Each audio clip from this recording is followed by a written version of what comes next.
María José más López Dóriga. Más López Dóriga. Más María José.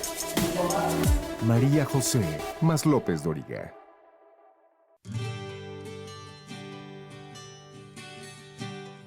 Entonces manejó sobre todo Margarita que Javier tenía el apoyo del ejército, que era el candidato del ejército. No, no es verdad, el ejército nunca ha tenido un candidato. Digo, te hablo de lo que me ha tocado a mí, no estoy hablando de aquel México militarizado donde todos los presidentes eran generales, hasta Manuel Ávila Camacho, que fue el último militar presidente, y Miguel Alemán se convirtió en el primer presidente civil. Y entonces ahí hubo una confusión.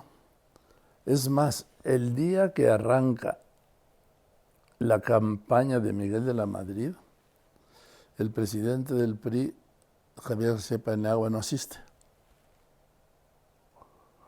Y entonces pide su cambio y lo nombra López Portillo secretario del Trabajo. No, secretario de la Reforma Agraria.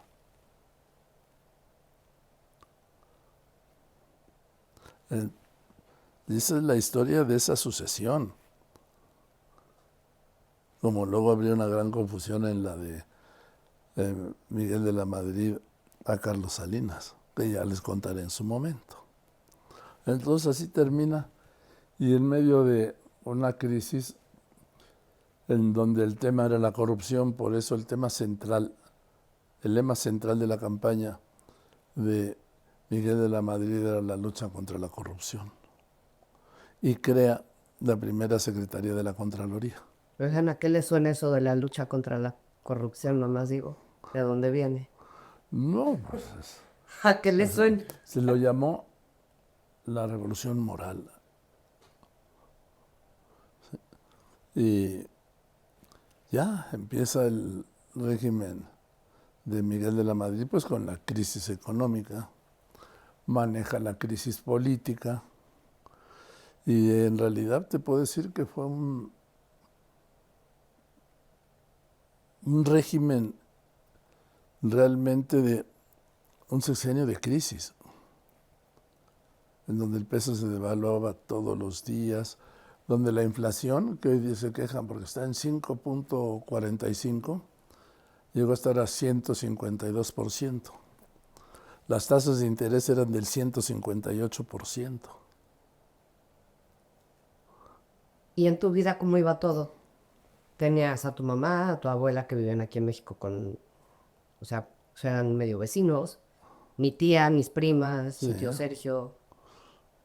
¿Estabas vuelto a separar de la mamá de mi hermano? Mi hermano ya tenía un poco más de añitos. La verdad no soy tan buena con los cálculos de la edad de mis hermanos, pero Y entonces, llevabas a mi hermano a ver partido. no, lo que pasa es que a él, pues él es americanista, Tenemos esa diferencia familiar. ¿sí? Pero en fin, el régimen de Miguel de la Madrid, insisto, fue de una crisis constante. Pues los créditos no llegaban, la deuda aumentaba, se renegociaba la deuda, el peso se devaluaba, te decía lo de la inflación fue altísima.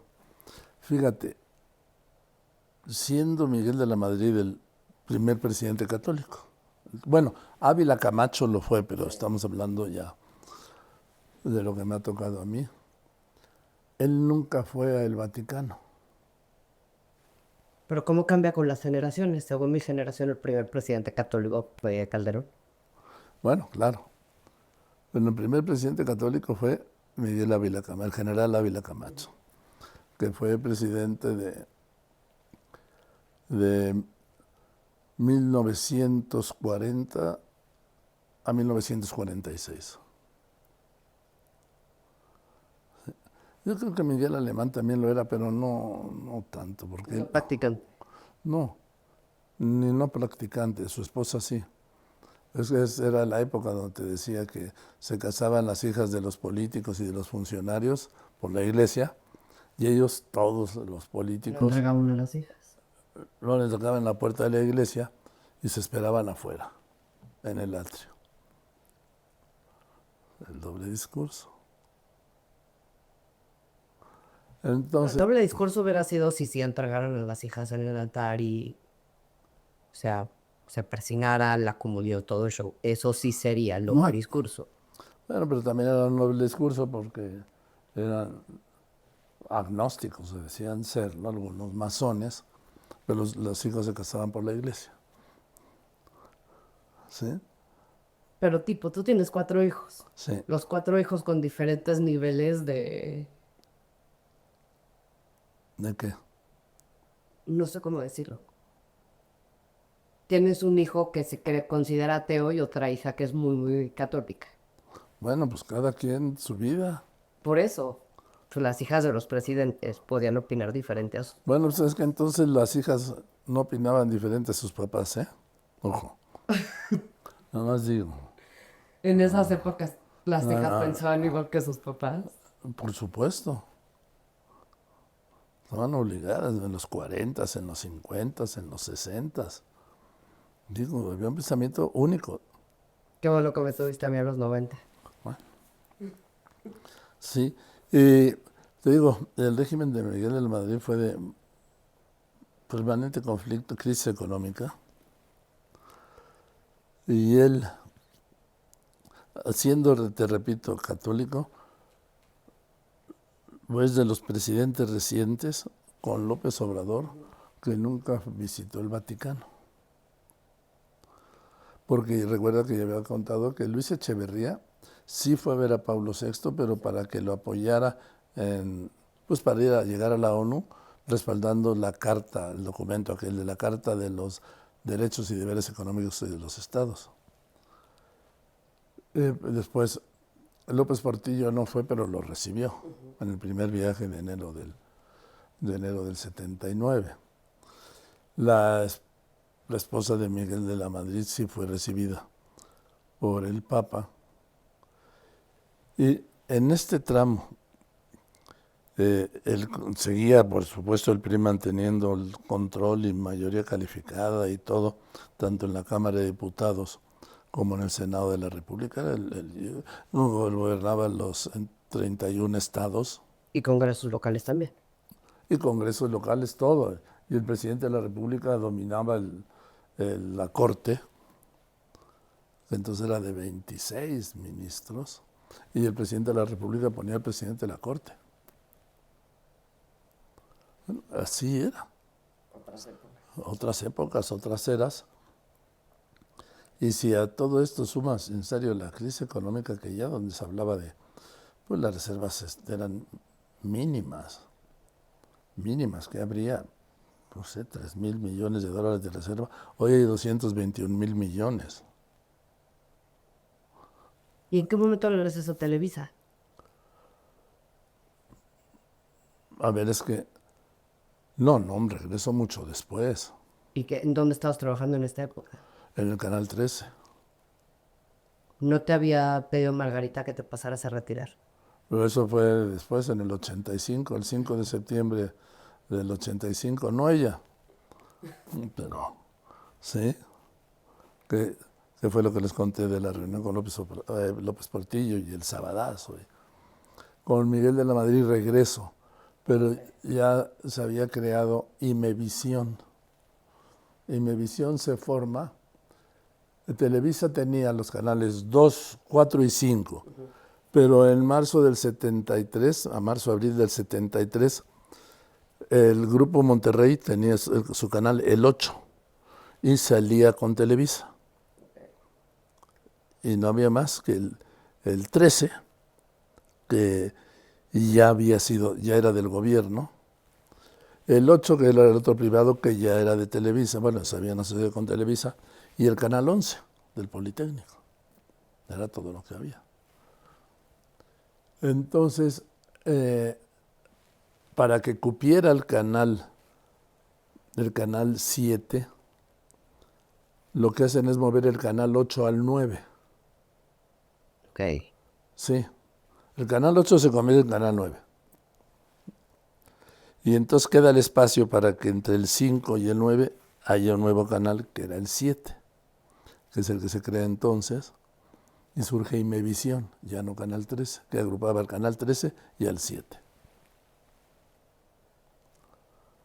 Es cuando ahí regreso y la verdad que fueron grandes años hasta que en el 86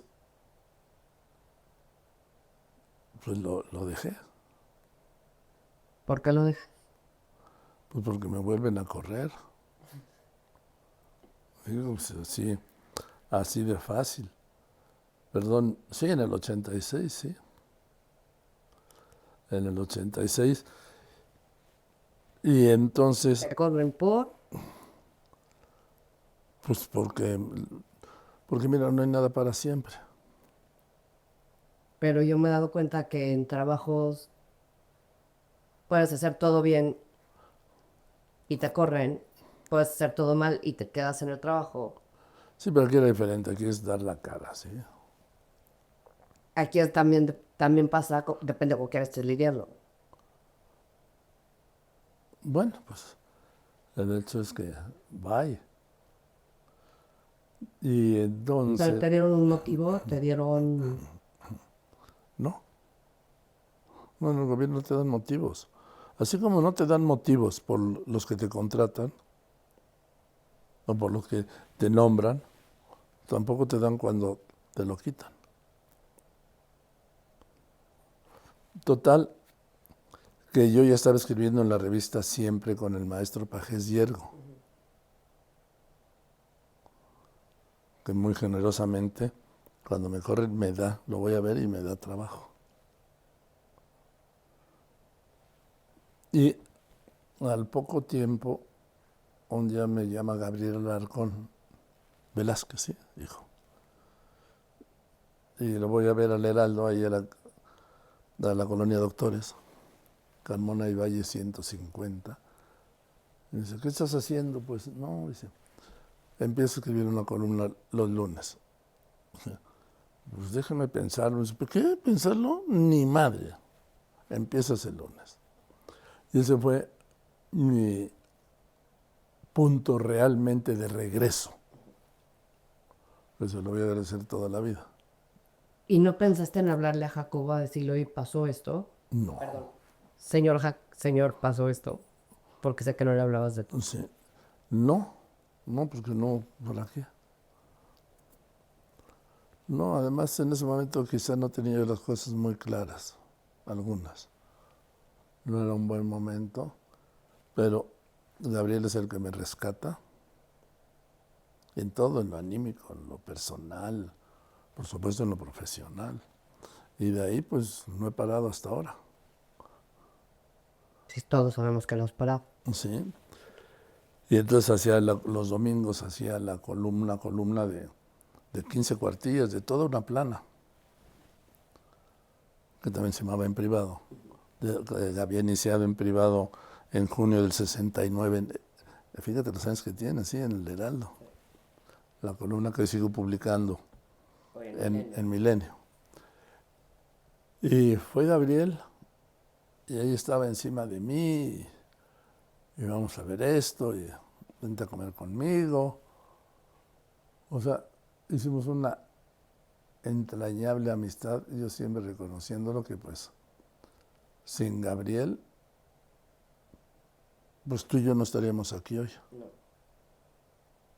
Así, de ese tamaño. Y pues por los años de los años nos seguimos queriendo, viendo, comiendo, reuniendo, riendo. Que hizo una relación familiar divina. Además, sí. Yo conviví a sus nietos toda mi infancia y hasta hoy cada que nos vemos, abrazo fuertísimo, mucho cariño. Sí. A sus hijas también, siempre con mucho cariño. Y ahí luego me dice, oye, ¿por qué no haces también la columna los miércoles y viernes? En puesto. Yo ganaba 5,000 pesos al mes. Y de ahí me subió algo. Pero lo importante era el quehacer, ¿sí? Entonces los lunes y viernes hacía una columna, pero de media plana. O sea, Más o menos cuántas palabras, porque sé que hoy No sé. medimos, no, pero hoy medimos las columnas por palabras. Sí, o por caracteres, ¿no? No sé el número de palabras, del domingo eran 15 cuartillas. Y de media semana eran 7. Miércoles y viernes 7. Y para mí era un tormento en cierto modo, porque yo no tenía en la cabeza, yo los domingos pues me iba a los toros, o al fútbol y a los toros, sí. Pero yo desde que me despertaba el domingo, como hasta la fecha, todos los días, lo primero que es, ¿de qué voy a escribir hoy? Teniendo el noticiero, teniendo el programa de radio importantísimos, mi primera preocupación es qué voy a escribir hoy, de qué voy a escribir hoy, porque eso es lo que Sí. me sale de aquí, ¿no? Y por supuesto lo que pueda salir de aquí. Entonces, cuando iba a los toros, era un tormento después del quinto toro. Si se retrasaba por lluvia, si regalaban un toro, pues me tenían que salir para irme al Heraldo a escribir. ¿Con quién ibas a los toros en esa época? ¿Con mi abuela? No con Joaquín, sí, y con amigos, muy bien. Y en lugar de después de los toros, pues tomar algo, comer algo, nada, yo directo a la redacción del Heraldo. Cuando yo era chiquita y mi mamá y tú se iban a los toros, era comíamos temprano y ya se iban a los toros. Sí. Porque tenías que regresar a mandar por fax la columna. Eso era si estábamos fuera, que era un tormento al principio, el fax, bueno. Una vez desde Acapulco no pude mandar la columna, desde Acapulco, por el fax. Una vez que no se publicó el lunes, se publicó el martes. No, qué horror. En fin. Y pues ya, en el Heraldo pasé enormes años. Viene el destape de Carlos Salinas, donde hay una confusión enorme. Sergio García Ramírez era el Procurador General de la República. Entonces, ¿quién iba a ser el candidato? Lo de siempre, ¿no? Y hay una indiscreción familiar de algún hijo de Miguel de la Madrid y le dice a otro, SG. Y se lo comenta a un periodista y lo publican. El candidato es Sergio García Ramírez. Y al día siguiente muchos políticos van a destapar a García Ramírez, a celebrarlo, a felicitarlo. Y más tarde, el destape oficial. ¿El mismo día o cuánto tiempo? El mismo día, sí, fue Salinas de Gortari, Carlos Salinas de Gortari. Se equivocaron de SG. Sergio García Ramírez, Carlos Salinas de Gortari. Hubo incluso un gobernador que pasó por enfrente de la casa de García Ramírez. ¿Y qué hace por aquí? No, es que vengo a hacer ejercicio. Sí, cómo no. En fin, y así viene el nombramiento de Carlos Salinas de Gortari. Pero en el sexenio pasaron otras cosas. Por ejemplo, el Mundial. El Mundial, claro. La tragedia más grande de México. De la Ciudad de México, el terremoto. El terremoto del 85. De septiembre del 85. Déjame hablar sé que son dos cosas completamente diferentes. No he visto yo nada comparable al terremoto de la Ciudad de México. Es la nota que más me ha impactado en mi vida. Habiendo cubierto otras tragedias, pero esas eran de otros. Esta era nuestra. Mira, en el Mundial lo iba a hacer lo iba a hacer Colombia. Okay. El Mundial lo iba a hacer Colombia, pero con el cambio de gobierno, el nuevo presidente dijo, no, eran tantas las exigencias de la FIFA, le dijo, no, a ver, mi gobierno no está para servir a la FIFA. Si la FIFA quiere hacer el Mundial aquí, se tienen que adaptar a nuestro gobierno y que lo cancela el presidente de Colombia. Y el reto era, ¿dónde iba a ser el Mundial? Porque eran 86 y era 84. Y entonces Emilio Azcárraga Milmo dice, lo hacemos en México. ¿Cómo lo vamos a hacer en México? Lo hacemos en México, se va a ver al presidente de la Madrid, lo convence y con Guillermo Cañedo hacen el Mundial en México. Pero después de esa decisión vienen los terremotos del 19 de septiembre de 1985. La peor tragedia en la Ciudad de México. Y la peor tragedia por lo íntimo, sí, pues, Sí. no eran La guerra de Vietnam. no eran soldados de otro país, no, eran aquí, en nuestra casa, en la Ciudad de México, nuestra ciudad. Empieza el terremoto y yo trabajaba en el Canal 13. Yo vivía en el sur y me voy volado. Y estaban al aire don Pedro Ferriz Santa Cruz, perdón, y Adriana Cañedo. Pedro Ferriz trabajaba en Radio Fórmula, que estaba atrás de Televisa, en la esquina de Avenida Cuauhtémoc y Río de la Loza. Pedro Ferriz de Con trabajaba en Radio Fórmula, que estaba ahí atrás de Televisa. Pero nadie sabía la dimensión de lo que había pasado. ¿Por qué? Porque no había comunicación. No había teléfonos. Luego nos enteramos que Televicentro se vino abajo. Sobre todo todo lo que fue noticieros. Porque arriba del edificio de noticieros estaba la antena del Canal 5. Y fue tal la fuerza de la oscilación que se llevó al edificio.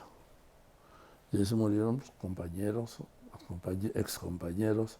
Y en el programa de Guillermo Ochoa, que él no estaba Lourdes Guerrero, que era su compañera de transmisiones. Y dice, esta es la imagen, sí, está temblando. Y se empieza a sacudir todo el estudio y ¡pum!, se fue la señal. ¿Por qué? Porque se venía abajo todo. Nadie sabía qué había pasado. No había comunicaciones.